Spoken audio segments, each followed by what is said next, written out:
Hello friends, welcome to civil soul. Environmental engineering के previous lecture में आपने raw water engineering के जो एक पार्ट है वाटर क्वालिटी पैरामीटर्स, उसमें आपने फिजिकल वाटर क्वालिटी पैरामीटर्स के बारे में पढ़ लिया है। अब हम इसमें केमिकल वाटर क्वालिटी पैरामीटर्स के बारे में पढ़ेंगे।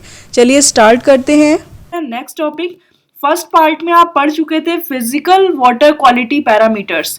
तीन टाइप्स के वाटर क्वालिटी पैरामीटर्स होते हैं। पहला फिजिकल, सेकेंड जो है chemical water quality parameters and last biological water quality parameters. ठीक है, तो फिजिकल वाटर क्वालिटी पैरामीटर्स आप पार्ट 1 में कंप्लीट कर चुके हैं। नेक्स्ट आता है केमिकल वाटर क्वालिटी पैरामीटर्स। ऐसे पैरामीटर्स जो केमिकल प्रॉपर्टीज को रिलेट करते हैं वो पैरामीटर्स आपके केमिकल वाटर क्वालिटी पैरामीटर्स कहलाते हैं। जब आपके वाटर में केमिकल्स प्रेजेंट हैं, केमिकल की फॉर्म में कुछ भी प्रेजेंट है, वो आपके इस पैरामीटर्स के अंडर आएंगे। तो पहला आता है डिसॉल्व्ड सॉलिड्स। तो डिसॉल्व्ड सॉलिड का मतलब है, पहली बात तो आपको पता है टोटल सॉलिड दो टाइप के होते हैं, एक suspended solid plus dissolved solid. ठीक है, तो सस्पेंडेड सॉलिड उसमें आ गए फिजिकल वाटर क्वालिटी में, क्योंकि ये सस्पेंशन में आपको दिख रहे हैं, आप इनको देख सकते हैं। डिसॉल्व्ड सॉलिड्स को आप नहीं देख सकते, ये केमिकल्स की फॉर्म में होते हैं, कैटायन और एनायंस की फॉर्म्स में होते हैं, इसीलिए ये आपके केमिकल वाटर क्वालिटी में आते हैं। तो देख लीजिए, N approximate analysis of total dissolved solids can be done by measuring the electrical conductivity at a standard temperature.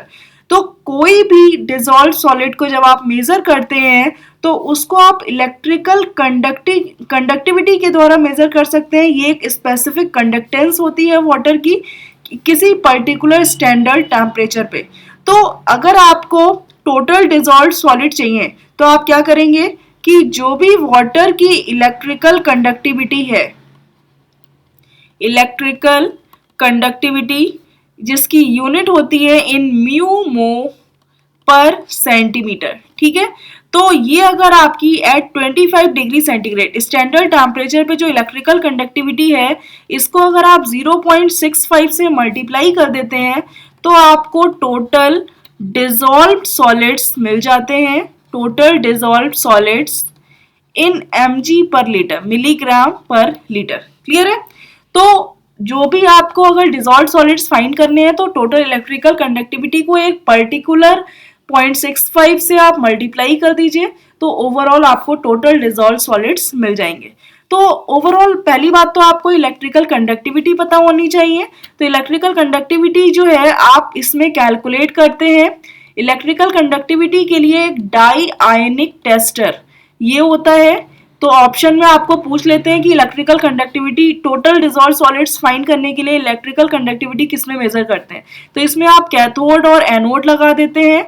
ठीक है, तो ये पॉजिटिव और नेगेटिव चार्जेस, सपोज आपका कंपाउंड जो है NaCl वाटर में प्रेजेंट है, तो Na पॉजिटिव और Cl नेगेटिव, तो इनका आपस में क्या होगा, अगर ये पॉजिटिव प्रेजेंट है तो कैथोड एनोड लगाने से क्या होगा, इनका फ्लो हो जाएगा।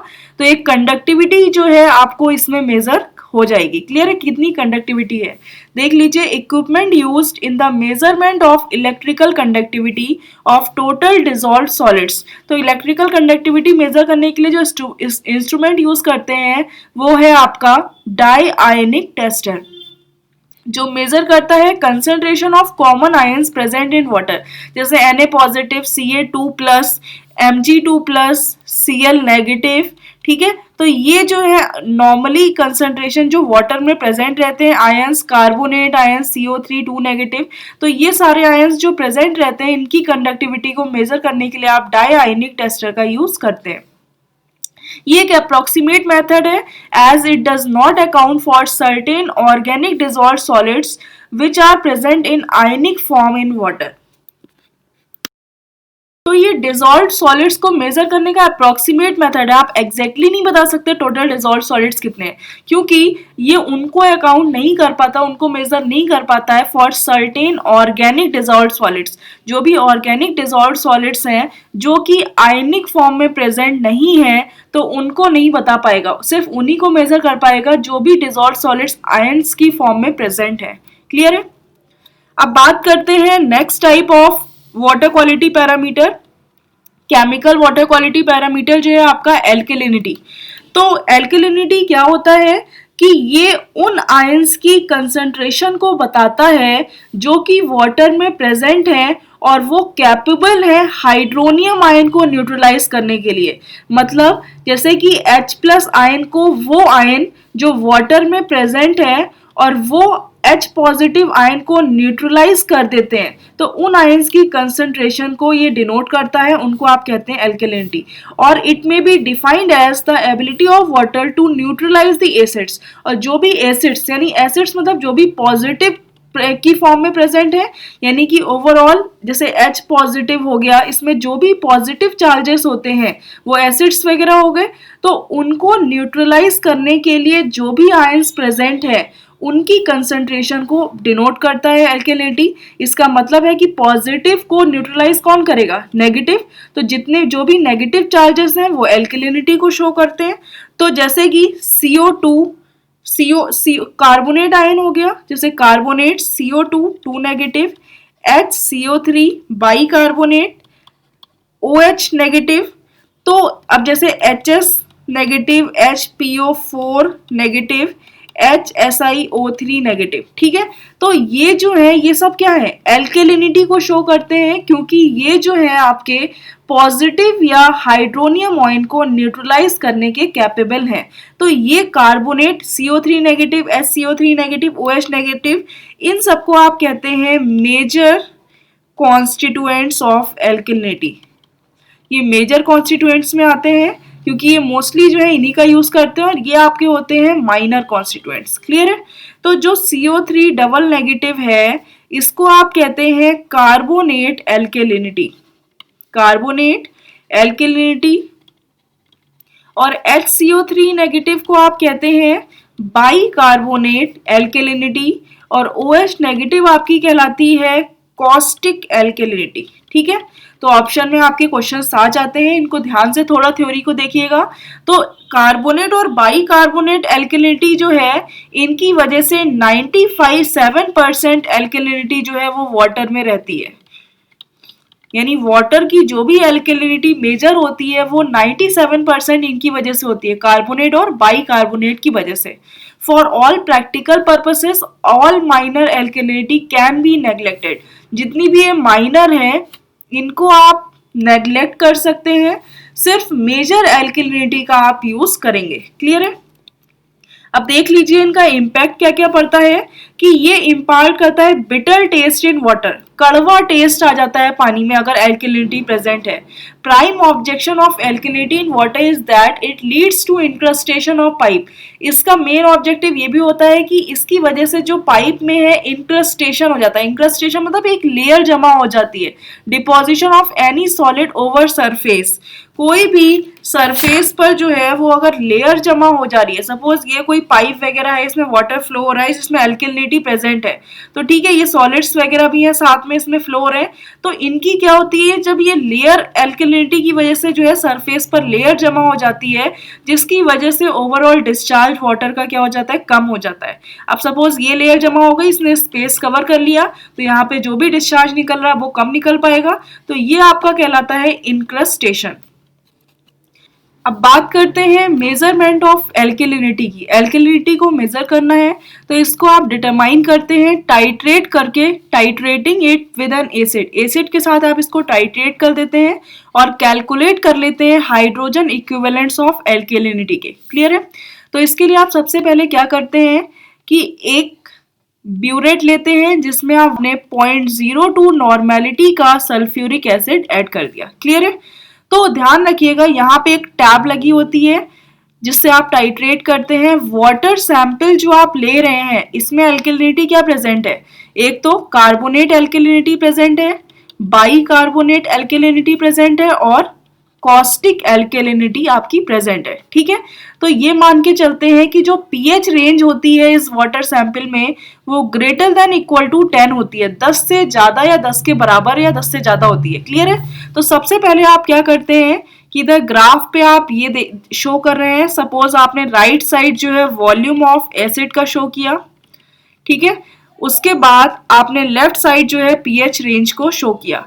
तो सपोज इनिशियल पीएच वाटर की कितनी थी? 10 थी, उसके बाद सपोज यहाँ पे पीएच आपने मान ली 8.3, इसके बाद आपने पीएच मान ली 4.5। तो जब आप कर्व बनाते हैं तो कुछ इस टाइप का कर्व आता है, जो कर्व बनता है वो कुछ इस टाइप का रहता है, ठीक है। तो ये क्या होता है कि जब आपका सपोज आपने जब इसको टाइट्रेट करना शुरू किया, यहाँ पे सपोज वॉल्यूम P मान लिया और यहाँ पर जो वॉल्यूम है वो आपने M मान लिया। तो जब आप इसको टाइट्रेट करते हैं इनिशियली, तो क्या होता है कि सपोज कुछ वॉल्यूम जो है वो आपका टाइट्रेशन में कम होता जाएगा। तो सपोज यहाँ पर आपने देखा कि जब आपका P वॉल्यूम यूज हो गया, तो P वॉल्यूम में क्या हुआ कि जो हाइड्रोक्साइड एल्केलिनिटी थी, यानी जो कॉस्टिक एल्केलिनिटी थी, इसने H पॉजिटिव आयन से जो है रिएक्शन करके इसको न्यूट्रलाइज कर दिया, इस हाइड्रोनियम आयन को न्यूट्रलाइज कर दिया। दूसरा जो कार्बोनेट एल्केलिनिटी प्रेजेंट थी, इसने जब हाइड्रोनियम आयन से आप रिएक्शन करी तो इसने बाई कार्बोनेट आयन बना दिया। मतलब क्या है कि ध्यान रखिएगा, कभी भी हाइड्रोक्साइड आयन और बाइकार्बोनेट आयन एक साथ कभी भी एग्जिस्ट नहीं करते। यानी एक सेम पीएच कंडीशन पे अगर आप बात करें तो हाइड्रोक्साइड आयन और बाइकार्बोनेट आयन जो है वो एक साथ नहीं एग्जिस्ट हो सकते। इसीलिए क्या हुआ, सबसे पहले जो हाइड्रोक्साइड आयन थे इसने ये न्यूट्रलाइज हो गए, तो अब ये तो रह ही नहीं गए उस पीएच पे। फिर उसके बाद जो कार्बोनेट एल्केलिनिटी थी वो न्यूट्रलाइज हुई, तो उसमें जब न्यूट्रलाइजेशन हुआ तो आपने देखा ये बाइकार्बोनेट एल्केलिनिटी बन गई। तो पीएच जो है 8.3 पे अगर आप बात करें तो जो पी वॉल्यूम यूज हो गया, उतने पी वॉल्यूम में क्या हुआ, एक तो आपकी कॉस्टिक एल्केलिनिटी पूरी जो है रिमूव हो गई, न्यूट्रलाइज हो गई। दूसरी जो है आपकी कार्बोनेट एल्केलिनिटी यानी कि हाफ कार्बोनेट एल्केलिनिटी रिमूव हो गई, क्योंकि आपको पता है कि यहाँ पर जो है वाई कार्बोनेट आयन बन गया। अब इस पीएच के बाद यानी 8.3 से 4.5 पीएच की रेंज में जो ये वाई कार्बोनेट एल्केलिनिटी जो कार्बोनेट से मिली थी, इसने हाइड्रोनियम आयन से रिएक्ट करके इसको न्यूट्रलाइज कर दिया, और जो एल्केलिनिटी ऑलरेडी इसमें HCO3 नेगेटिव प्रेजेंट थी वो आपकी हाइड्रोनियम आयन से रिएक्ट करके ये भी न्यूट्रलाइज हो गई। क्लियर है? तो ओवरऑल क्या हुआ कि जब आपने देखा कि जब आपका 10 से 8.3 पीएच रेंज पहुंची तो उसमें पी वॉल्यूम यूज हो गया। तो अब इनिशियल वॉल्यूम यहाँ पे कितना बचा, टोटल वॉल्यूम 100 सपोज था इनिशियल, तो अब क्या कितना बचा, 100 माइनस पी। यानी 100 माइनस पी तक अगर आप बात करें तो एक तो आपकी हाइड्रोक्साइड जो आयन थे यानी कॉस्टिक एल्केलिनिटी जो है वो रिमूव हो गई। उसके बाद आपने देखा जो कार्बोनेट एल्केलिनिटी है वो भी न्यूट्रलाइज हो गई। क्लियर है? यानी हाफ कार्बोनेट एल्केलिनिटी न्यूट्रलाइज हुई और कॉस्टिक एल्केलिनिटी फुल्ली न्यूट्रलाइज हो गई। उसके बाद अगर आपने देखा कि यहां तक आते आते यानी कि पूरी एक तो कॉस्टिक एल्केलिनिटी, एक कार्बोनेट एल्केलिनिटी और एक बाइकार्बोनेट एल्केलिनिटी, टोटल जो है रिमूव होने में टोटल कितना वॉल्यूम लग गया एसिड का, m वॉल्यूम जो है टोटल एसिड का यूज हो गया इस एल्केलिनिटी को रिमूव करने में। क्लियर है? तो अब क्या हुआ, सपोज इतना वॉल्यूम जो है वो आपका रिमूव हो गया m, तो अब कितना बचा यहाँ पे 100 माइनस m। तो आप देख सकते हैं कि जब तक आपका वॉल्यूम 100 माइनस m रिमेनिंग बचा तब तक आपकी कार्बोनेट, बाइकार्बोनेट और हाइड्रोक्साइड एल्केलिनिटी तीनों ही न्यूट्रलाइज हो गई। तो आप ये कह सकते हैं कि पीएच रेंज 10 से 8.3 तक क्या क्या न्यूट्रलाइज हुआ, एक तो आपकी कॉस्टिक एल्केलिनिटी, दूसरी आपकी हाफ जो है वो कार्बोनेट एल्केलिनिटी, जो हाफ रिमेनिंग कार्बोनेट एल्केलिनिटी थी वो किसमें न्यूट्रलाइज हो गई 8.3 से 4.5 पीएच रेंज में, और रिमेनिंग जो बाइकार्बोनेट एल्केलिनिटी थी वो भी फुल्ली न्यूट्रलाइज हो गई। क्लियर है? देख लीजिए, कुछ एजम्पशंस मान के चलते हैं कि जो पीएच है वाटर सैंपल की टाइट्रेशन की, वो मान के चलते हैं कि is more than equal to 10 है, यानी इनिशियली वो 10 या 10 से ज्यादा है, और जो बाइकार्बोनेट और हाइड्रोक्साइड एल्केलिनिटी है वो does not exist in water at same pH condition.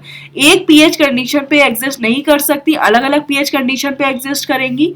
Conversion of carbonate to bicarbonate, ये आपका CO3 2 नेगेटिव है, कार्बोनेट एल्केलिनिटी है, इसका बाइकार्बोनेट में जो कन्वर्जन है is essentially completed at pH 8.3। ये कहाँ कंप्लीट हो जाता है, 8.3 पीएच पे कंप्लीट हो जाता है, but this resultant HCO3 negative is still required, hence we can say half carbonate alkalinity is neutralize up to pH 8.3, क्योंकि ये अभी भी जरूरत है इसकी, इसको न्यूट्रलाइज करने की रिक्वायरमेंट है, इसलिए आप ये कह देते हैं कि इस pH रेंज तक सिर्फ हाफ कार्बोनेट एल्केलिनिटी ही न्यूट्रलाइज हुई है।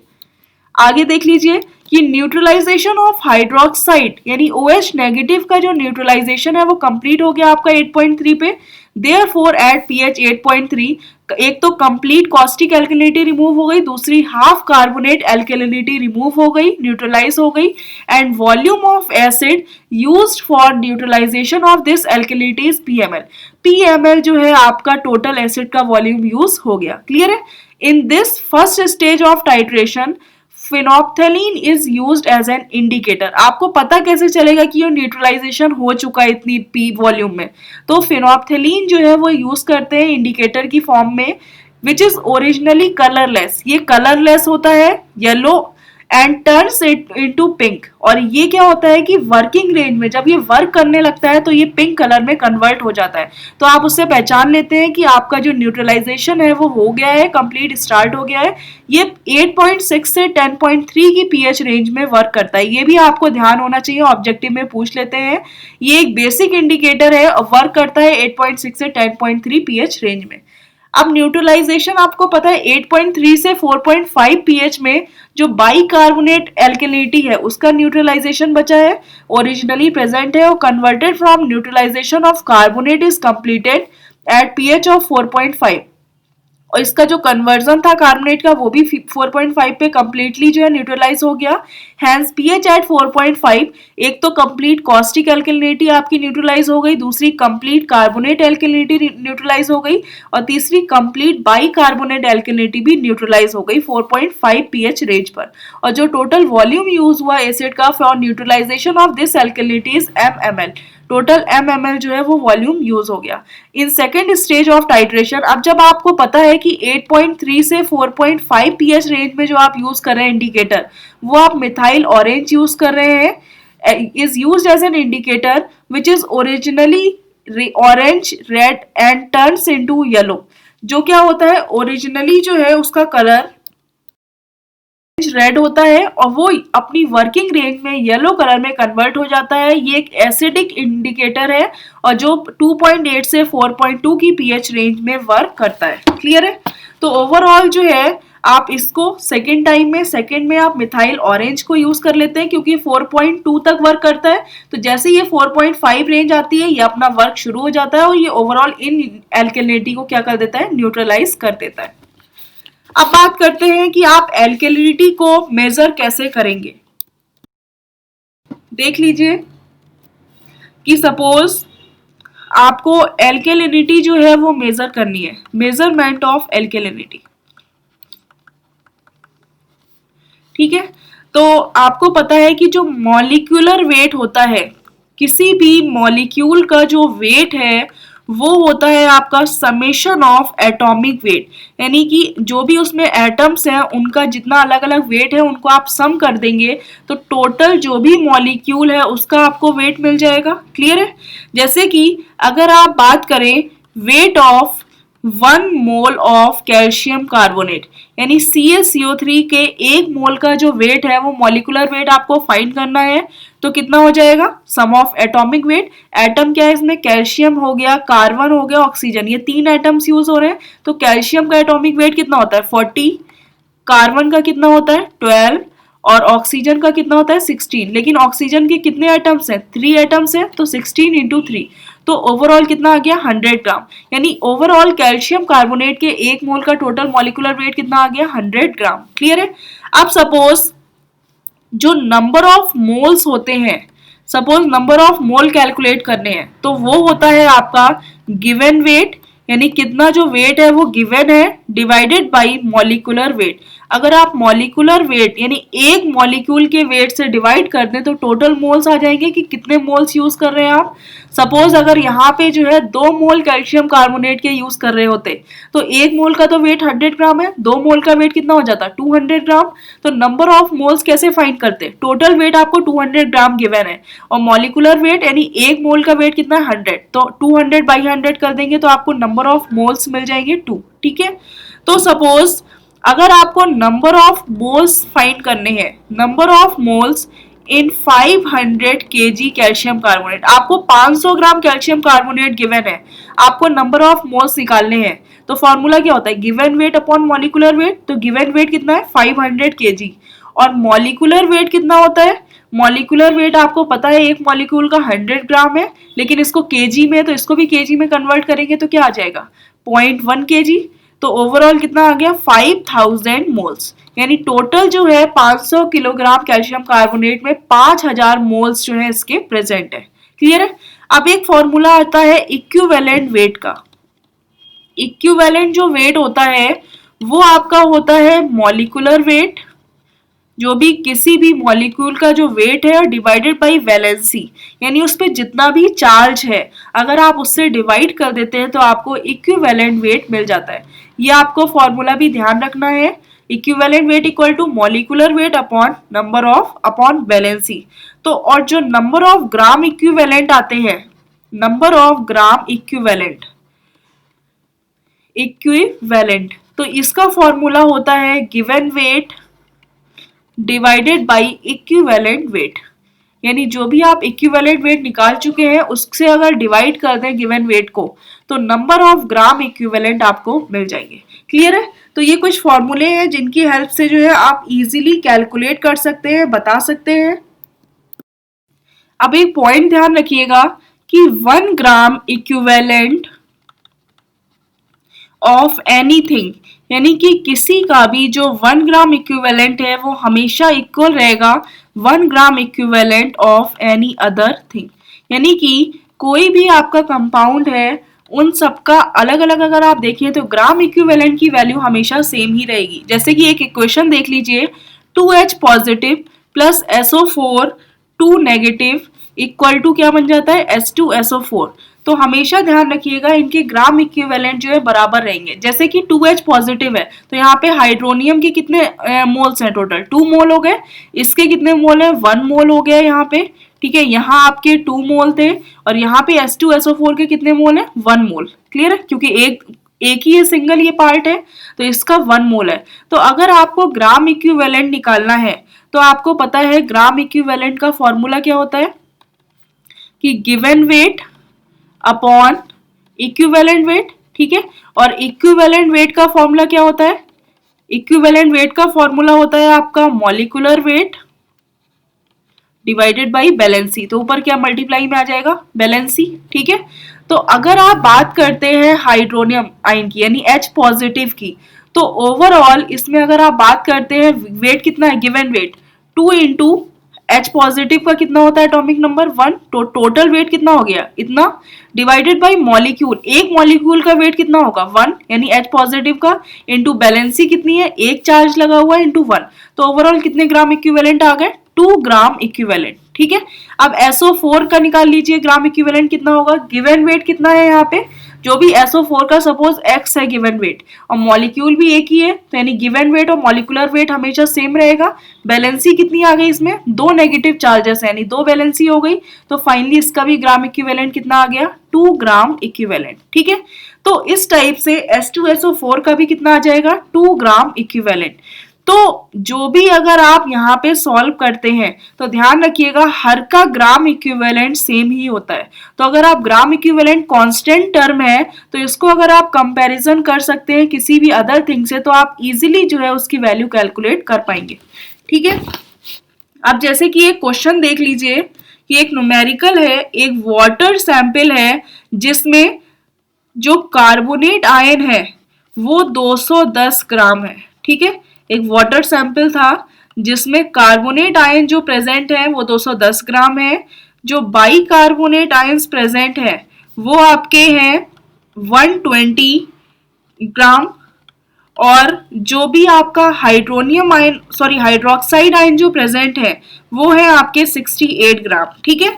तो आपको फाइंड करना है, एल्केलिनिटी फाइंड करनी है सैंपल की और उसको एक्सप्रेस करना है in terms in terms of calcium carbonate, यानी कैल्शियम कार्बोनेट के टर्म में एक्सप्रेस करना है इन mg पर लीटर, मिलीग्राम पर लीटर में बतानी है एल्केलिनिटी। तो सबसे पहले आपको ये पता है कि एल्केलिनिटी किसकी वजह से होती है, कार्बोनेट की वजह से भी होती है, बाइकार्बोनेट आयन की वजह से भी होती है और हाइड्रोक्साइड आयन, तीनों की ही वजह से होती है। तो आपको पता है कि जो ग्राम इक्विवेलेंट होता है वो ग्राम इक्विवेलेंट किसी अदर थिंग के इक्वल हो जाएगा। तो सबसे पहले आप ग्राम इक्विवेलेंट निकाल सकते हैं ऑफ कार्बोनेट आयन का। तो ग्राम इक्विवेलेंट क्या होगा फॉर्मूला, आपको पता है given weight upon molecular weight, यानी अपॉन इक्विवेलेंट वेट। तो ये आपका ग्राम इक्विवेलेंट होता है। गिवन वेट कितना है 210 ग्राम, ठीक है। और आपको इक्विवेलेंट वेट निकालना है। इक्विवेलेंट वेट होता क्या है, molecular weight upon valency.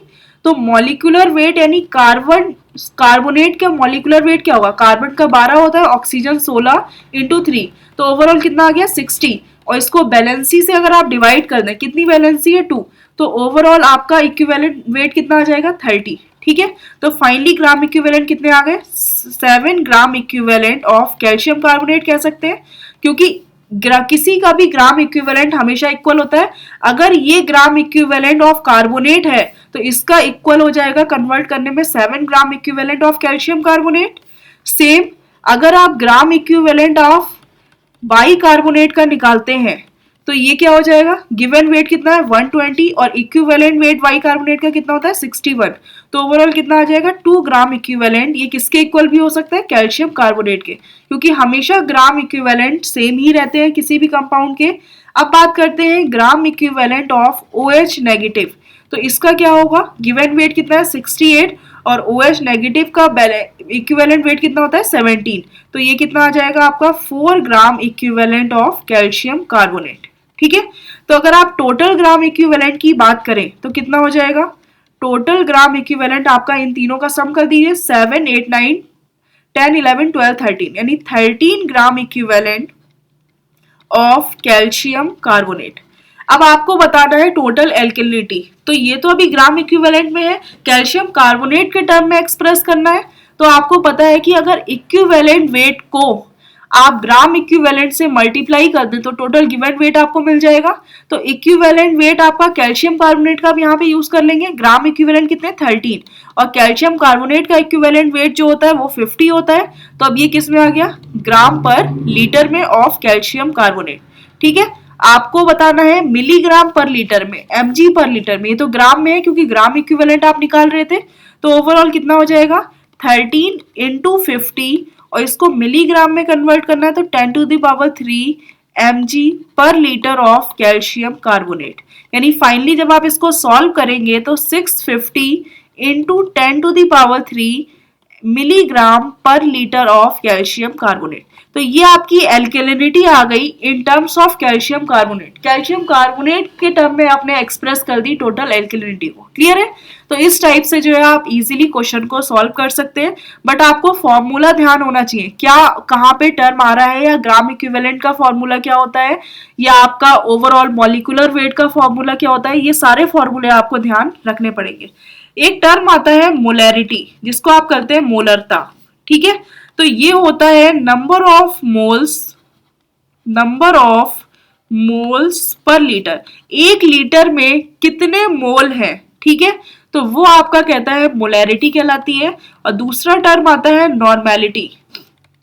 Normality क्या होता है, ये होता है आपका नंबर ऑफ ग्राम इक्विवेलेंट पर लीटर, यानी कि 1 लीटर में कितने ग्राम इक्विवेलेंट है उसको नॉर्मलता या नॉर्मेलिटी कहते हैं, और 1 लीटर में कितने मोल्स प्रेजेंट है उसको आप मोलरता या मोलैरिटी कहते हैं, क्लियर है। तो अब देख लीजिए कि आपको सपोज एक क्वेश्चन है कि इफ 0.02 सपोज ये है कि 5 ml ऑफ 15 नॉर्मेलिटी का H2SO4 है, ठीक है।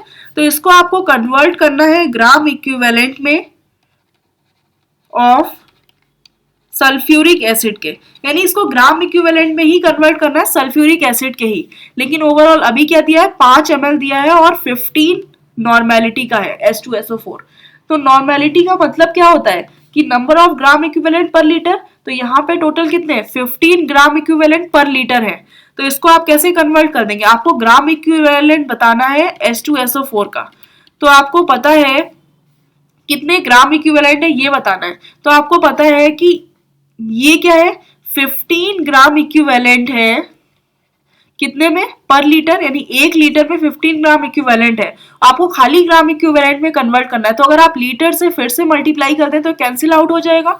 तो आपको पता है 5 ml है, यानी कि इसका 5 ml, तो 1 लीटर में तो इतना हो गया, तो 5 ml में कितना होगा, इसको लीटर में कन्वर्ट कर लीजिए, इंटू 10⁻³ ठीक है।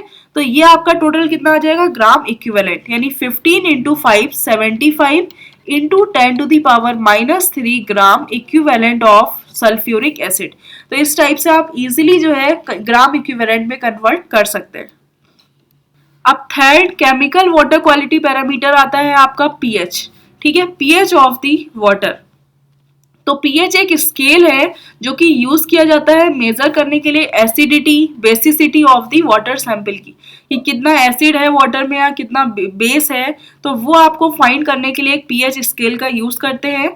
पीएच का जो फॉर्मूला होता है वो होता है लॉग बेस में 10 इंटू 1/H पॉजिटिव, ठीक है।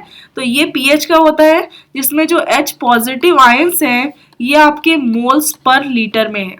तो फाइनली अगर आप देखें कि अगर आपकी H पॉजिटिव यानी हाइड्रोनियम आयन जितने ज्यादा होंगे पीएच की वैल्यू क्या होगी, उतनी ही कम होगी। क्लियर है। तो पीएच की वैल्यू उतनी ही कम होगी जितने ज्यादा आपके हाइड्रोनियम आयन होंगे। अब वही स्केल जो है ये स्केल आपका वेरी करता है फ्रॉम 0 to 14। इसकी जो वैल्यू होती है वो 0 से 14 के बीच में होती है। सिमिलरली अगर आपको POH निकालना है, ठीक है, ये हाइड्रोक्साइड आयन की पीएच निकालनी है, POH निकालना है, तो क्या फॉर्मूला होता है, लॉग बेस 10 1/OH नेगेटिव। तो ये आपका OH नेगेटिव हो गया। OH नेगेटिव भी यहाँ पर क्या है आपका मोल्स पर लीटर में। तो जितना ज्यादा OH नेगेटिव होगा, ठीक है, तो POH की वैल्यू भी उतनी कम होगी। तो हमेशा ध्यान रखिएगा पीएच और POH इन दोनों का जो सम होता है किसी भी वाटर सैंपल के लिए वो इक्वल टू 14 होता है। अगर आप एसिडिक वाटर की बात करें तो पीएच की जो वैल्यू होती है वो 0 से 7 के अगर बीच में है तो यहां तक है तो ये आप कह देंगे वाटर कैसा है आपका एसिडिक, और 7 से 14 की रेंज में है, 7 से 14 की रेंज में होगी तो ये आपका बेसिक वाटर कहलाता है। और न्यूट्रल वाटर कहलाएगा आपका जब पीएच की वैल्यू आपकी क्या हो जाएगी 7, यानी जब 7 के इक्वल होगी तो आपका ये न्यूट्रल वाटर कहलाएगा। जो पीएच है वाटर की वो उसको मेजर कर सकते हैं with the help of coloured indicators. Colour indicator की हेल्प से, जैसे कि फिनोप्थेलीन हो गया, मिथाइल ऑरेंज हो गया और ब्रोमोथाइमोल ब्लू। इनकी तो रेंज आपको पता है, ब्रोमोथाइमोल ब्लू की रेंज होती है 6 से 7.6 तक। ओरिजिनली ब्लू होता है, इन रेंज बिकम्स कलरलेस, ठीक है। इनिशियली तो ब्लू होता है और वर्किंग रेंज में क्या हो जाता है, कलरलेस हो जाता है। इफ ब्रोमोथाइमोल ब्लू जो है अगर आप यूज कर रहे हैं एज अ कलर्ड इंडिकेटर तो इसको जो है टू मेजर दी पीएच, तो जो इक्विपमेंट यूज करेंगे वो आप एक्वास्कोप यूज करेंगे। ध्यान रखिएगा इनके वर्ड्स। जो पीएच कैन ऑल्सो भी measured with the help of potentiometer की हेल्प से भी आप पीएच मेजर करते हैं, जिसको आप पीएच मीटर कहते हैं। इसमें आप कैलुमल इलेक्ट्रोड का यूज करते हैं। ये भी पूछ लेते हैं कौन सा इलेक्ट्रोड जो है यूज किया जाता है या कौन सा इंस्ट्रूमेंट यूज किया जाता है, ठीक है। तो अगर ब्रोमोथाइमोल ब्लू यूज कर रहे हैं तो एक्वास्कोप इंडिकेटर यूज करेंगे इक्विपमेंट, और अगर आप नॉर्मली पीएच यूज कर रहे हैं तो आप पोटेंशियोमीटर का यूज करेंगे जिसमें आप कैलोमल इलेक्ट्रोड का यूज करते हैं। तो जो एक्सेप्टेबल लिमिट होती है पीएच की वो 7 to 8.5 होती है। अगर आप वाटर में इतनी रेंज पीएच प्रेजेंट है तो ये एक्सेप्ट कर सकते हैं। कॉज फॉर रिजेक्शन, अगर पीएच की वैल्यू 9.2 से ज्यादा है और 6.5 से कम है तो आप उसको रिजेक्ट कर देंगे, उसको आप यूज नहीं करेंगे वाटर में, ड्रिंकिंग में। अब नेक्स्ट जो है केमिकल वाटर क्वालिटी पैरामीटर आपका आता है हार्डनेस। तो हार्डनेस क्या होता है, ये कंसंट्रेशन है मल्टीवैलेंट कैटायंस की present in water is termed as hardness. यानी जो भी मल्टीवैलेंट कैटायंस हैं उनकी कंसंट्रेशन जो वाटर में प्रेजेंट है वो आपकी हार्डनेस है। इसको आप क्लासिफाई करते हैं दो टाइप से, carbonate and non carbonate hardness, ठीक है। तो hardness due to carbonate and bicarbonate of multivalent cations is termed as carbonate hardness. मतलब क्या है कि कार्बोनेट हार्डनेस वो हार्डनेस है जो मल्टीवैलेंट कैटायन के कार्बोनेट और बाइकार्बोनेट की वजह से हो रही है, वो हार्डनेस आपकी कार्बोनेट हार्डनेस कहलाती है। जैसे कि कोई भी मल्टीवैलेंट कैटायन है, जैसे ये सपोज कैटायन है जो मल्टीवैलेंट है, यानी कि इसमें जो है चार्जेस Y प्लस सपोज मान लिया, ठीक है, और इसकी जो हार्ड मल्टीवैलेंट कैटायन की कार्बोनेट यानी कि CO3 2 नेगेटिव और बाइकार्बोनेट HCO3 नेगेटिव की वजह से जो हार्डनेस आती है वो आपकी कार्बोनेट हार्डनेस कहलाती है। तो जैसे कि X जो है यहाँ पर Ca2 प्लस Mg2 प्लस, ठीक है, एल्यूमिनियम, स्ट्रोंशियम, आयरन और मैग्नीशियम एक्सेट्रा कुछ भी हो सकता है।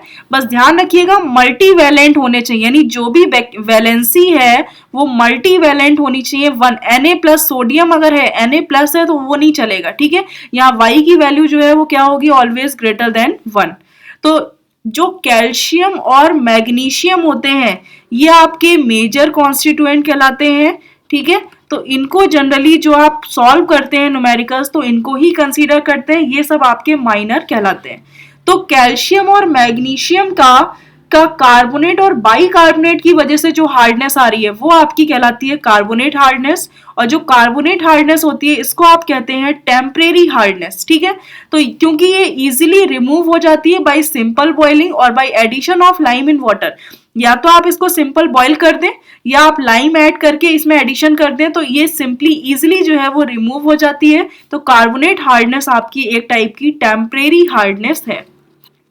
अब बात करते हैं नॉन कार्बोनेट हार्डनेस की। तो अगर हार्डनेस जो है वो ड्यू टू क्लोराइड, सल्फेट और नाइट्रेट की वजह से हो रही है मल्टीवैलेंस कैटायन के, तो वो आपकी हार्डनेस नॉन कार्बोनेट हार्डनेस कहलाएगी। क्लियर है। जैसे कि आपका Cl है, MgCl2 हो गया, या इस टाइप से जैसे CaCl2 हो गया, या सल्फेट हो गया, कैल्शियम सल्फेट हो गया, मैग्नीशियम सल्फेट हो गया, तो ये सब आपके क्या होंगे, नॉन कार्बोनेट हार्डनेस। और जो नॉन कार्बोनेट हार्डनेस होती है उसको आप परमानेंट हार्डनेस कहते हैं, क्योंकि वो आप इजीली बॉयल करके रिमूव नहीं कर सकते। It can not be remove by either boiling और by add of lime in water, ठीक है। आप इसको सिंपली रिमूव नहीं कर सकते, इसके लिए आप स्पेशल टेक्निक यूज करते हैं जिसको कहते हैं softening is adopted for the removal of permanent hardness, ठीक है। तो दो टाइप की हार्डनेस हो गई, एक तो आपकी नॉन कार्बोनेट हार्डनेस हो गई, एक आपकी कार्बोनेट हार्डनेस हो गई। तो टोटल हार्डनेस कितने टाइप की हो गई, टोटल हार्डनेस अगर आप बताएंगे तो इन दोनों का सम हो जाएगा, एक तो carbonate hardness plus non carbonate hardness, ठीक है। तो जो कार्बोनेट हार्डनेस हो गई ये आपकी क्या हो गई, टेम्परेरी हार्डनेस, और जो नॉन कार्बोनेट हार्डनेस होती है ये आपकी परमानेंट हार्डनेस कहलाती है। इसका इम्पैक्ट क्या क्या पड़ता है वाटर में। पहली बात तो leads to lesser formation of foam and lather with soap. जब आप इसमें सोप लगाते हैं तो फोम बहुत कम फॉर्म होता है, क्लियर है। और therefore leads to increase in its consumption, जिसकी वजह से आपको ज्यादा कंजम्पशन देना पड़ता है, आप ज्यादा सोप का यूज कर लेते हैं, क्योंकि आप देखते हैं झाग नहीं आ रहा, फोम नहीं आ रहा है, तो उसकी वजह से जो है आप इसका कंजम्पशन बढ़ा देते हैं। Hardness in water adds bad taste to it, और इसमें टेस्ट भी इसका बैड रहता है। Hardness due to magnesium sulphate, जो मैग्नीशियम सल्फेट ये एक टाइप की परमानेंट हार्डनेस हो गई। अगर इसकी वजह से जो मैग्नीशियम सल्फेट की वजह से हार्डनेस अगर 750 ppm है तो ये लैक्सेटिव इफेक्ट को इंड्यूस करता है। लैक्सेटिव मतलब इनडाइजेशन हो जाता है, ठीक है। तो hence limited up to 50 ppm, इसलिए 50 ppm तक होनी चाहिए। लैक्सेटिव इफेक्ट हो जाता है, पेट वेट खराब हो जाता है, इनडाइजेशन, प्रॉपर डाइजेशन नहीं हो पाता, इसीलिए इसकी वैल्यू 50 ppm तक होनी चाहिए, उससे ज्यादा नहीं होनी चाहिए। Hardness in water leads to corrosion, hardness की वजह से कोरोजन हो जाता है, क्षय होने लगता है, इंक्रस्टेशन हो जाता है पाइप में एक लेयर जमा हो जाती है सॉलिड्स की। मेजरमेंट ऑफ हार्डनेस, हार्डनेस को मेजर कैसे करते हैं, it can be determined by titrating it with standard solution, जैसे कि EDT का यूज करते हैं स्टैंडर्ड सोल्यूशन का, ethylene diamine tetra acetic acid इसको बोलते हैं EDT को। और इसमें जो इंडिकेटर यूज करते हैं using EBT, eriochrome black T as an indicator use करते हैं, ये ब्लू ब्लैक कलर का होता है, ठीक है, ब्लू ब्लैक इन कलर। तो ये ब्लू ब्लैक कलर का होता है एज एन इंडिकेटर। तो सबसे पहले आप क्या करते हैं, जो EBT है, एरियोक्रोम ब्लैक टी है, इसको आप क्या करते हैं वाटर में ऐड कर देते हैं। तो इसमें वाटर में क्या है, Ca2+ है या Mg2+ है, आप मेजर की ही बात कर रहे हैं, कैल्शियम मैग्नीशियम मेजर कॉन्स्टिट्यूएंट ही यूज करते हैं। तो मल्टीवैलेंट कैटायन ये है, तो ये इनसे रिएक्ट करके क्या कर लेता है, ये EBT कैल्शियम और मैग्नीशियम का एक वीक कॉम्प्लेक्स कंपाउंड बना देता है। ठीक है, वीक कॉम्प्लेक्स बना देता है जिसका कलर जो है वो वाइन रेड हो जाता है। तो ये वीक कॉम्प्लेक्स बन जाएगा। इसके बाद आप क्या करते हैं कि जो भी आपका ब्यूरेट है, इसमें आप स्टैंडर्ड सोल्यूशन जो है 0.01 नॉर्मेलिटी का आप EDTA सोल्यूशन ऐड कर देते हैं, EDTA बोलते हैं। ठीक है, ethylene diamine tetra acidic acid. तो EDTA जो है वो आप इसमें ऐड कर देते हैं। और इसके बाद जो भी बीकर होता है, इसमें आप क्या करते हैं, जो वाटर आपको टाइट्रेट करना है वो वाटर ऐड कर दिया, प्लस इसमें EBT ऐड है। ठीक है, प्लस EBT, जो भी वाटर सैंपल है जिसमें आपका कैल्शियम और मैग्नीशियम कंपाउंड्स है, प्लस EBT आपका ऐड है। फिर आपने क्या किया, जब आप इसको टाइट्रेट कर रहे हैं तो उस समय क्या होगा, EDTA इसमें ऐड होता जाएगा। तो जब EDTA ऐड होगा तो EDTA क्या करेगा, ये इनिशियली जब आपने EBT इसमें ऑलरेडी डाल रखा था तो एक वीक कॉम्प्लेक्स बन गया था, तो ये EBT के जो कैल्शियम और मैग्नीशियम है इससे रिएक्ट कर लेगा। तो फाइनली क्या होगा, EDTA आपका एक कैल्शियम और मैग्नीशियम से रिएक्ट करके एक अलग कंपाउंड बना देगा, स्टेबल कॉम्प्लेक्स, और EBT यानी जो इंडिकेटर है एरिक्लोम ब्लैक टी, इसको अलग कर देगा। ठीक है, अब ये ब्लू और ब्लैक कलर का हो जाएगा। इनिशियली क्या था, वाइन रेड कलर का था, जब ब्लू ब्लैक कलर आ गया तो आप समझ गए कि ये रिएक्शन कंप्लीट हो गई है। ये आपका एक स्टेबल कॉम्प्लेक्स बन जाता है और ये आपकी, जिसकी वजह से हार्डनेस जो है वो आपकी रिमूव हो जाती है। ठीक है, तो इस तरीके से जो है हार्डनेस आपकी रिमूव हो जाएगी, यानी कि जस्ट आप EDTA का यूज करके इसको टाइट्रेट करके जो है हार्डनेस को रिमूव कर सकते हैं। तो जो हार्डनेस है वाटर सैंपल की is expressed as calcium carbonate equivalents of multivalent cation present in water. आप हमेशा इसको कैल्शियम कार्बोनेट इक्विवेलेंट के टर्म में जो है मल्टीवैलेंस कैटायन की कैल्शियम कार्बोनेट इक्विवेलेंट के टर्म में जो है हार्डनेस को रिप्रेजेंट करते हैं। देख लीजिए कैसे आप फॉर्म करेंगे। सपोज हार्डनेस जो है एज कैल्शियम कार्बोनेट इक्विवेलेंट के टर्म में आपको फाइंड करनी है इन mg/लीटर। ठीक है, तो आपको ये तो पता है कि ग्राम इक्विवेलेंट की वैल्यू हमेशा इक्वल होती है of anything equal to gram equivalent of any other thing, यानी जो कैल्शियम कार्बोनेट का ग्राम इक्विवेलेंट होगा वही आपका जो और कंपाउंड्स हैं उनके ग्राम इक्विवेलेंट के बराबर होगा। तो कैसे निकालते हैं, Ca2+ डिवाइडेड बाई, यानी जो वेट है कैल्शियम का, कैल्शियम आयन का given weight, divided by equivalent weight of calcium ion. ठीक है, into equivalent weight of calcium carbonate. आप ये मल्टीप्लाई कर देंगे, कैल्शियम का आयन का इक्विवेलेंट वेट क्या होगा, इसका कैल्शियम का क्या होता है, overall given weight molecular weight 40। ठीक है, और इसको अगर बैलेंसी से डिवाइड करते हैं, बैलेंसी कितनी है 2, तो ओवरऑल इक्विवेलेंट इसका वेट कितना हो जाएगा 20, और इसका कितना होता है 50। ठीक है, तो ये हो गया, प्लस मैग्नीशियम आयन का given weight Mg2+ divided by similarly equivalent weight of Mg2+ into equivalent weight of calcium carbonate plus summation of x, कोई भी कंपाउंड मल्टीवैलेंट होगा, जितने भी अगर आपको क्वेश्चन में मल्टीवैलेंट दिए हैं वो आपकी हार्डनेस इंड्यूस करेंगे, x/y+, जहां y की वैल्यू क्या है ग्रेटर देन 1 होगी, तो डिवाइडेड बाई सेम उसका इक्विवेलेंट वेट आप डिवाइड कर देंगे, डिवाइडेड बाई x/y+ का इनटू मल्टीप्लाई कर देंगे आप equivalent weight of calcium carbonate. Just आपको ध्यान रखना है कि कैल्शियम कार्बोनेट के टर्म में वेट निकालना है। तो आपको पता है कि हमेशा इक्विवेलेंट वेट का फॉर्मूला क्या होता है, आपको पता है ग्राम इक्विवेलेंट वेट जो है, ग्राम इक्विवेलेंट क्या होता है, ग्राम इक्विवेलेंट होता है given weight divided by equivalent weight. ठीक है, तो आपको सपोज ग्राम इक्विवेलेंट आपने निकाल लिया, ये गिवन वेट हो गया और ये इक्विवेलेंट वेट है, तो एक टाइप का ये कैल्शियम आयन का क्या आ गया ग्राम इक्विवेलेंट, और ग्राम इक्विवेलेंट को कैल्शियम कार्बोनेट के इक्विवेलेंट वेट से मल्टीप्लाई कर देंगे तो गिवन वेट आ जाएगा कैल्शियम कार्बोनेट के टर्म में। तो बस वही फॉर्मूला आपने यूज किया है कि ये तो हो गया कैल्शियम आयन का ग्राम इक्विवेलेंट, और इसको इक्विवेलेंट वेट जो है कैल्शियम कार्बोनेट के इक्विवेलेंट वेट से मल्टीप्लाई कर दिया। सेम यहाँ पे मैग्नीशियम का जो है मैग्नीशियम आयन का gram equivalent into calcium carbonate का इक्विवेलेंट वेट, और कोई भी अदर मल्टीवैलेंट कैटायन का gram equivalent into equivalent weight of calcium carbonate. तो इस टाइप से जो है आप हार्डनेस को कैलकुलेट कर सकते हैं in terms of calcium carbonate. ये फॉर्मूला आप ध्यान रखिएगा, ऑब्जेक्टिव में जो है कभी कभी क्वेश्चंस पूछ लेते हैं। अब नेक्स्ट टर्म आता है degree of hardness on the basis of hardness of water as calcium carbonate. Calcium carbonate के टर्म में हार्डनेस आपको रिप्रेजेंट की हुई है mg पर लीटर में। अगर 0 से 55 की रेंज में है तो डिग्री क्या होगी, सॉफ्ट हार्डनेस होगी उस समय। 56 से 100 की रेंज में स्लाइटली हार्ड, 101 से 200 है तो मॉडरेटली हार्ड, और 200 से ज्यादा है तो वेरी हार्ड। तो जो एक्सेप्टेबल लिमिट होती है हार्डनेस की वो 200 mg पर लीटर होती है और कॉस्ट फॉर रिजेक्शन 600। तो ये रेंज आप ध्यान रखिएगा 200 से 600 तक लाई करती है। 200 तक एक्सेप्टेबल लिमिट हो गई और 600 mg पर लीटर हो गई तो ये कॉस्ट फॉर रिजेक्शन। लेकिन अगर डोमेस्टिक वाटर सप्लाई की बात करें तो हार्डनेस जो है वाटर की वो उसको 75 से 115 mg पर लीटर की रेंज में होनी चाहिए। क्लियर है? अब बात करते हैं हार्डनेस और एल्केलिनिटी की।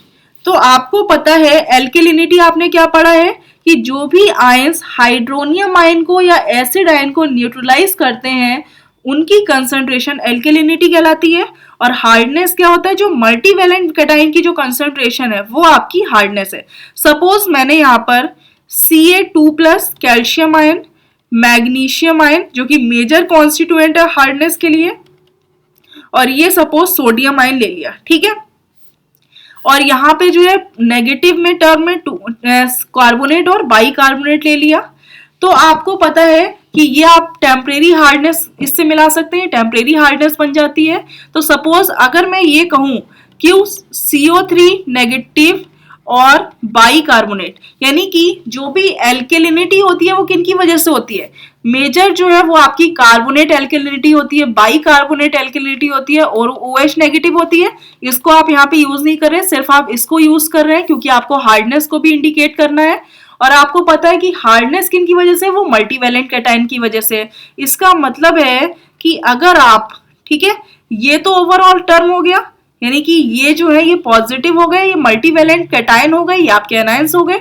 तो अगर आप इनको देख लें, इनको ऐड कर दें तो फाइनली आपका क्या बन जाएगा कि आपको पता है कि अगर वाटर में Ca2+ और Mg2+ प्रेजेंट है और CO3 डबल नेगेटिव और HCO3 नेगेटिव प्रेजेंट है, ठीक है, तो ये एल्केलिनिटी आपकी क्या हो जाएगी, ये किस टाइप की हार्डनेस हो गई, कैल्शियम और मैग्नीशियम यानी मल्टीवैलेंट कैटायन की कार्बोनेट और बाई कार्बोनेट की वजह से जो हार्डनेस होती है वो कौन सी होती है, आपकी कार्बोनेट हार्डनेस होती है। यानी कार्बोनेट हार्डनेस जो है वो आपकी इनकी वजह से होती है, कैल्शियम और मैग्नीशियम के कार्बोनेट और बाई कार्बोनेट की वजह से जो हार्डनेस होती है। तो ये कंडीशन है कि if sodium alkalinity is absent in water, यानी वाटर में सोडियम एल्केलिनिटी प्रेजेंट नहीं है, ठीक है, तो आप क्या करेंगे, जब सोडियम एल्केलिनिटी प्रेजेंट नहीं है तो सिर्फ ये प्रेजेंट है, तो उस केस में कार्बोनेट हार्डनेस क्या बन जाएगी आपकी, एल्केलिनिटी के इक्वल। क्योंकि एल्केलिनिटी किसकी वजह से होती है, आपको पता है कि वो कार्बोनेट और बाई कार्बोनेट की वजह से होती है। अब चाहे वो सोडियम कार्बोनेट हो जाए या मैग्नीशियम कार्बोनेट या कैल्शियम कार्बोनेट हो, लेकिन अगर ये प्रेजेंट नहीं है तो ये टोटल जो एल्केलिनिटी है किसके इक्वल हो जाएगी, कार्बोनेट हार्डनेस के। तो टोटल हार्डनेस किसके इक्वल होती है, carbonate hardness plus non carbonate hardness. तो total hardness equal to carbonate hardness किसके इक्वल हो गई, एल्केलिनिटी के। तो आप कह सकते हैं total hardness equal to alkalinity plus non carbonate hardness. Clear है? ध्यान रखिएगा, sodium alkalinity is absent only when non carbonate hardness is present, यानी कि इन दोनों में सिर्फ एक ही चीज एक टाइम पे प्रेजेंट रह सकती है। तो नॉन कार्बोनेट हार्डनेस प्रेजेंट है तो ये नहीं प्रेजेंट होगी, और ये प्रेजेंट है तो नॉन कार्बोनेट हार्डनेस प्रेजेंट नहीं होगी। अब सपोज सोडियम एल्केलिनिटी प्रेजेंट है वाटर में, ये भी आपकी प्रेजेंट है, यानी कि टोटल ये तीनों चीजें प्रेजेंट है, यानी Ca2+, Mg2+ और Na+, ठीक है, और ये आपकी कार्बोनेट हो गया, ये वाई कार्बोनेट हो गया। तो ये तीनों ये सब प्रेजेंट है। तो उस केस में आपको पता है कि नॉन कार्बोनेट हार्डनेस क्या हो जाएगी, 0 हो जाएगी, यानी कि Na2CO3 NaHCO3 ये आपका रिएक्शन हो जाएगी Na2CO3 और NaHCO3 ये दोनों भी प्रेजेंट है। तो आपको पता है कि नॉन कार्बोनेट हार्डनेस क्या होगी, 0 होगी उस केस में। तो इधर आप देख सकते हैं कि जो एल्केलिनिटी है अब ये ग्रेटर देन हो जाएगी कार्बोनेट हार्डनेस से, क्योंकि कार्बोनेट हार्डनेस तो सिर्फ इनकी वजह से होती है, अब एल्केलिनिटी इसकी वजह से और आ जाएगी। इसका मतलब है टोटल एल्केलिनिटी जो है वो वाटर में ज्यादा है कार्बोनेट हार्डनेस से। और टोटल हार्डनेस का फॉर्मूला क्या होता है? Carbonate hardness plus non carbonate hardness, और नॉन कार्बोनेट हार्डनेस आपकी क्या है? 0। तो टोटल हार्डनेस किसके इक्वल हो गई? कार्बोनेट हार्डनेस के। तो आप क्या ये कह सकते हैं कि जो एल्केलिनिटी है वो ग्रेटर देन है कार्बोनेट हार्डनेस के, और कार्बोनेट हार्डनेस टोटल हार्डनेस के इक्वल है, तो एल्केलिनिटी is greater than total hardness. ठीक है, तो फाइनल रिजल्ट क्या आएगा कि जो टोटल हार्डनेस और एल्केलिनिटी जो भी मिनिमम होगी इनमें वो आपके इक्वल हो जाएगी कार्बोनेट हार्डनेस के। दोनों ही कंडीशन यानी ऊपर वाली और सेकंड कंडीशन, दोनों ही कंडीशन को अगर आप एक कंबाइंड जनरल फॉर्मूला बना दें तो क्या होगा? टोटल हार्डनेस और एल्केलिनिटी इनमें से जो भी वैल्यू मिनिमम होगी वो किसके इक्वल हो जाएगी? कार्बोनेट हार्डनेस के। पहली कंडीशन में आप देख रहे थे, पहली कंडीशन में कौन सा मिनिमम था? टोटल हार्डनेस, और एल्केलिनिटी में एल्केलिनिटी कम है, टोटल हार्डनेस में नॉन कार्बोनेट हार्डनेस थी, तो इस केस में एल्केलिनिटी किसके इक्वल हो रही थी? आपके कार्बोनेट हार्डनेस के इक्वल हो रही थी। ठीक है, तो आप देख सकते हैं alkalinity equal to carbonate hardness. Second condition में कौन सा ज्यादा है? एल्केलिनिटी ज्यादा है टोटल हार्डनेस से, तो यहाँ पे टोटल हार्डनेस कम है, तो टोटल हार्डनेस किसके इक्वल हो जाएगी? कार्बोनेट हार्डनेस के। तो यहाँ देख भी रहे हैं आप, टोटल हार्डनेस इक्वल टू हो गई कार्बोनेट हार्डनेस। तो ये कंडीशन बस आपको एक ध्यान रखनी है, ये टोटल हार्डनेस और एल्केलिनिटी इनमें से जो भी वैल्यू मिनिमम होगी वो आपके इक्वल हो जाएगी कार्बोनेट हार्डनेस के।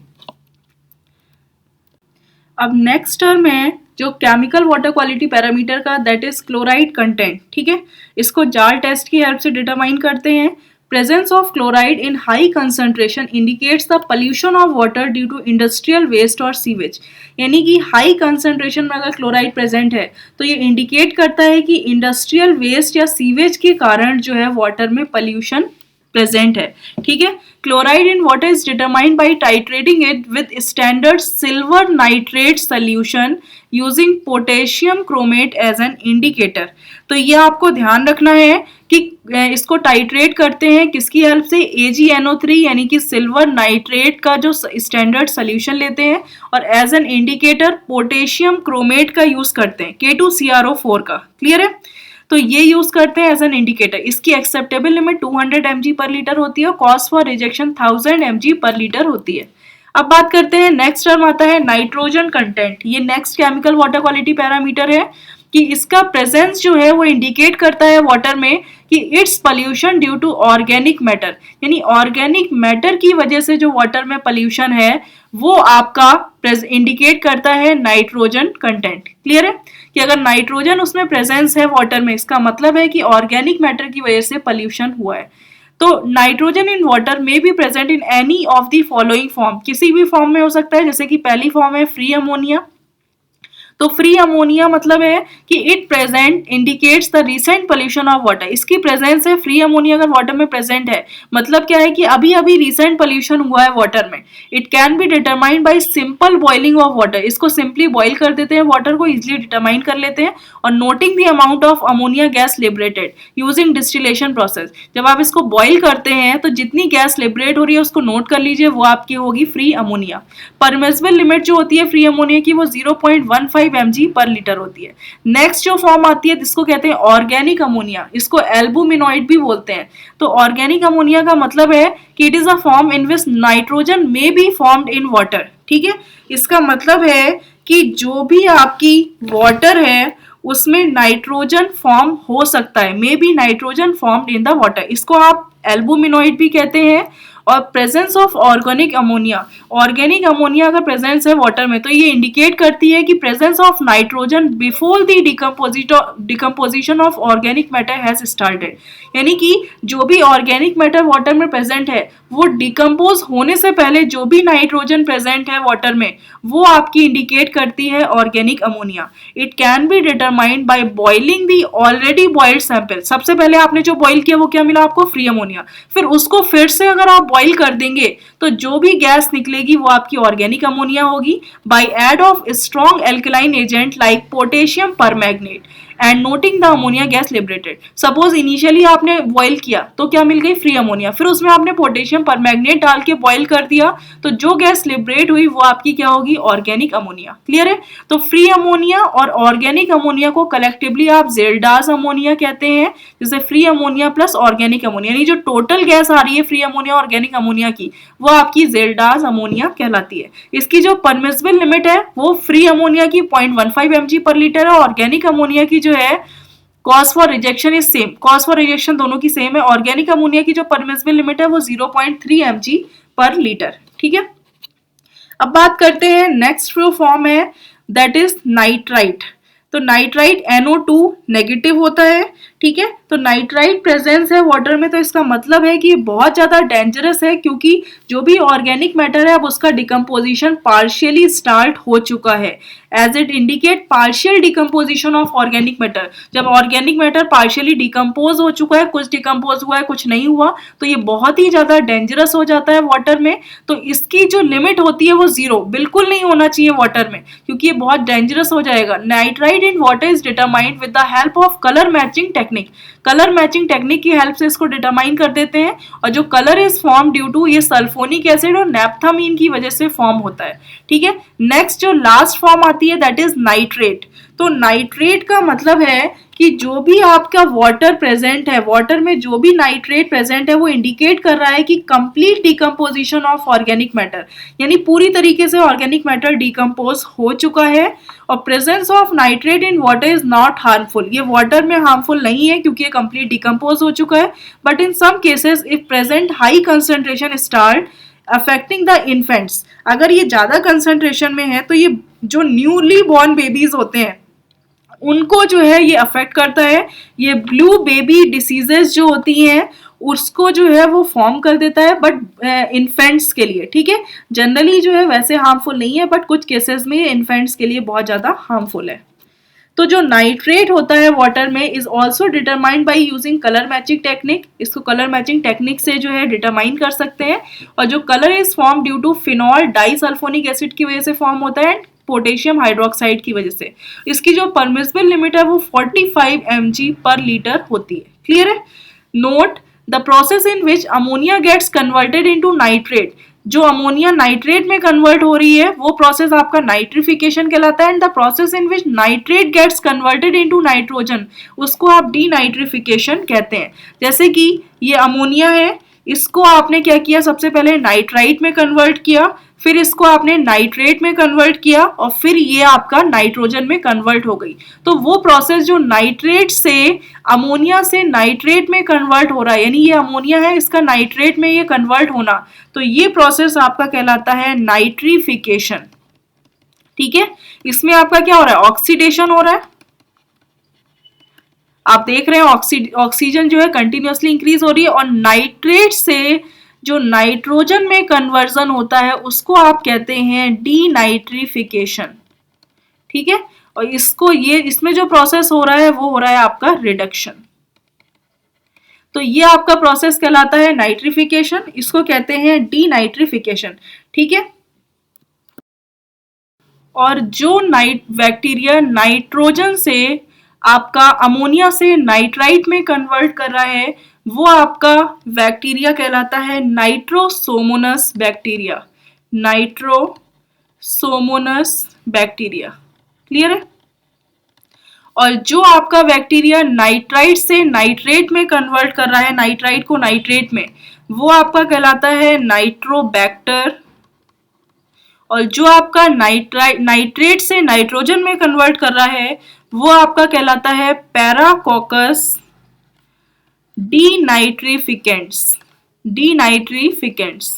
ठीक है, तो ये अलग अलग बैक्टीरिया हैं जो कन्वर्ट कर रहे हैं अमोनिया से नाइट्राइट में, नाइट्राइट से नाइट्रेट में, और नाइट्रेट से नाइट्रोजन में। तो ये अलग अलग बैक्टीरिया है, जैसे कि नाइट्रोसोमोनस बैक्टीरिया नाइट्रोजन अमोनिया से नाइट्राइट में कन्वर्ट कर रहा है, नाइट्राइट को नाइट्रेट में जो है नाइट्रोबैक्टर कन्वर्ट कर रहा है, और नाइट्रेट को नाइट्रोजन में पैराकोकस डीनाइट्रिफिकेंट्स कन्वर्ट कर रहा है। अब नेक्स्ट जो है केमिकल वाटर क्वालिटी पैरामीटर आता है फ्लोराइड कंटेंट। अगर फ्लोराइड कंटेंट जो है up to 1 mg per litre है फ्लोराइड, तो it is required for the growth of permanent teeth, permanent teeth के लिए ग्रोथ के लिए बहुत रिक्वायर्ड है। And to prevent the dental cavities, जो भी डेंटल कैविटीज होती हैं उनको प्रिवेंट करता है। अगर इसकी कंसंट्रेशन एक्सीड कर जाती है 1.5 mg पर लीटर से, तो इट कॉजेज डीकलरेशन, यानी कि कलर रिमूव कर देता है, मॉल्टिंग कर देता है सेम टीथ की, यानी उस टीथ को क्या करता है, वो पिघलाने लगता है, resulting in the disease causes, जिसको जो डिजीज कॉज हो जाती है उसको कहते हैं फ्लोरोसिस। ठीक है, अगर इसकी कंसेंट्रेशन 5 mg पर लीटर से भी ज्यादा एक्सीड कर जाए तो ये जो है डिफॉर्मेशन ऑफ बोन्स, यानी कि जो बोन्स है वो डिफॉर्म होने लगती है, हड्डियां डिफॉर्म होने लगती हैं, resulting in the disease termed as, जिसको कहते हैं बोन फ्लोरोसिस। क्लियर है? अगर 1.5 mg पर लीटर से ज्यादा है तो ये डिजीज कहलाती है फ्लोरोसिस। अगर fluoride content 5 mg per litre से ज्यादा है तो उससे जो डिजीज क्रिएट होती है वो आपकी कहलाती है bone fluorosis. Permissible limit 1 mg per litre है और cause for rejection 1.5 mg per litre. अब बात करते हैं मेटल्स की। तो जो मेटल्स होते हैं वो आपके दो टाइप के होते हैं, एक तो टॉक्सिक मेटल्स, ठीक है, और एक नॉन टॉक्सिक। टॉक्सिक मतलब जो हार्मफुल है, नॉन टॉक्सिक जो नॉट हार्मफुल, हार्मफुल नहीं है। टॉक्सिक मेटल जैसे As+, ठीक है, कैडमियम, बेरियम, Ag+, Hg+, ठीक है, सिल्वर, मरकरी, Pb2+। तो ये सब जो हैं आपके टॉक्सिक मेटल्स कहलाते हैं, जो हार्मफुल होते हैं। और जो नॉन टॉक्सिक मेटल्स हैं जैसे कि Na+ हो गया, Fe2+ हो गया, Mn2+, Cu, Ca2+ या Mg2+, ठीक है, जैसे sodium, iron, magnesium, copper, calcium, ठीक है, मैग्नीशियम हो गया, मैग्नीज हो गया, मैग्नीशियम हो गया। तो ये सब आपके किस में आते हैं, नॉन टॉक्सिक मेटल्स में आते हैं। तो अगर बात करते हैं आप सोडियम की, ठीक है, प्रेजेंस ऑफ, सबसे पहले आप बात करते हैं सोडियम की, first metal.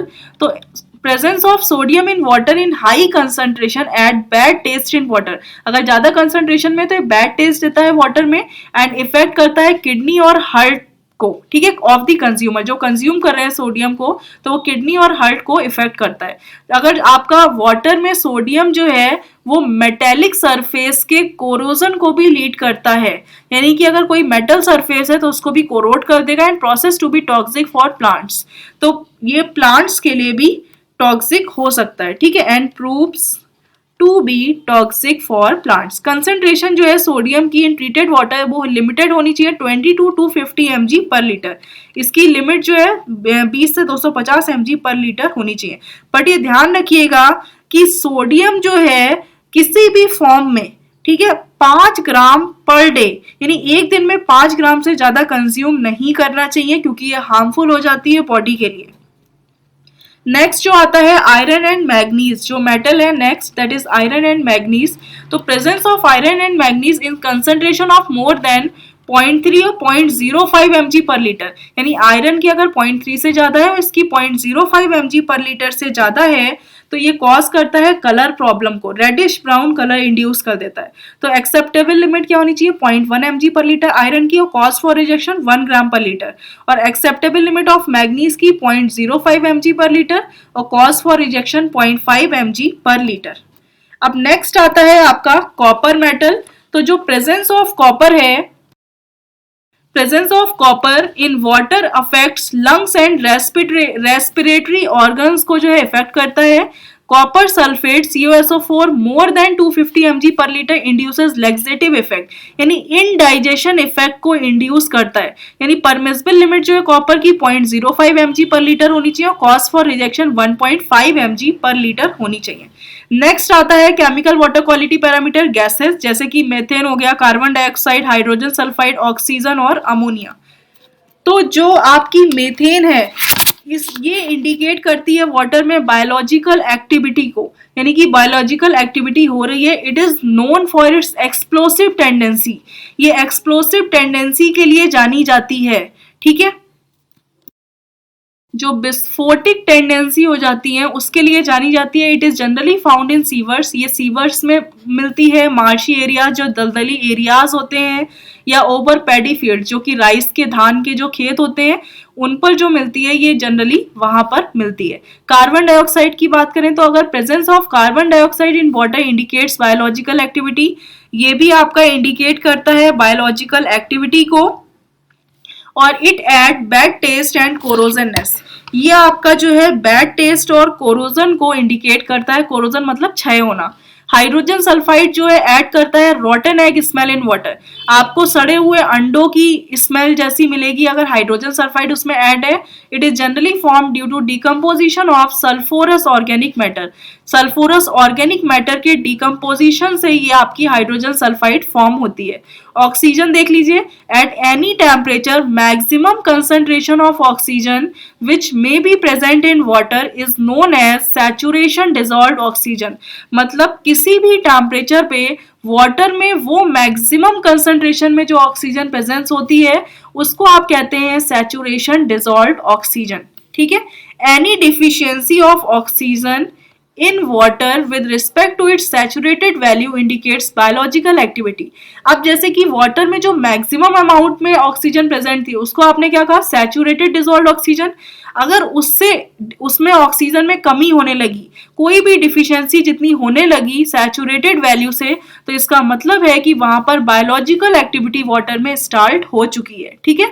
At any temperature, minimum dissolved oxygen to be present in water for survival of fishes is 4 ppm। यानी कि अगर वाटर में 4 ppm जो है आपकी डिसॉल्व्ड ऑक्सीजन प्रेजेंस है तो फिशेस जो है वो मछलियां सरवाइव कर लेंगी उस वाटर में।